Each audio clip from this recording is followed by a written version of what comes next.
يناير من العام الجاري، الأمير السعودي سعود بن عبد العزيز بن ناصر آل سعود يعتدي على رجل في مصعد فندق فاخر بوسط العاصمة البريطانية.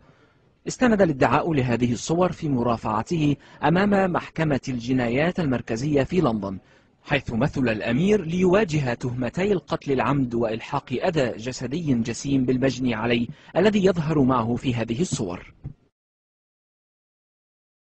دفع الادعاء أمام هيئة المحلفين بأن الأمير قتل مساعده ويدعى بندر عبد العزيز في 15 من فبراير الماضي في جناحه بفندق لاندمارك، وأن الأمير كان مثليا واعتاد ممارسة العنف الشديد واللجوء إلى الضرب المبرح أثناء ممارسته الجنس مع مساعده بندر. الإصابات المثبتة على جثة القتيل من بينها جروح غائرة في أجزاء متفرقة من جسده لا سيما الرأس والرقبة والظهر.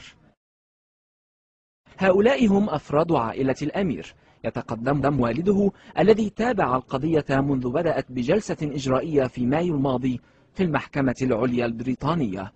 وقد نفى المتهم خلال تلك الجلسة تهمتي القتل وإلحاق أذى جسدي جسيم ببندر، ولكن في هذه الجلسة استمع الأمير من قفص الاتهام إلى مرافعة الادعاء الذي قال إن النفي السابق من المتهم للمثلية الجنسية يعزى إلى أسباب ثقافية راسخة في مجتمعه. قتل متعمد أم قتل عن طريق الخطأ؟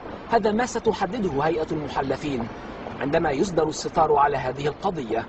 العقوبة التي تنتظر الأمير على أي حال هي السجن، إما السجن المؤبد أو السجن المخفف. أحمد ماهر، BBC، لندن.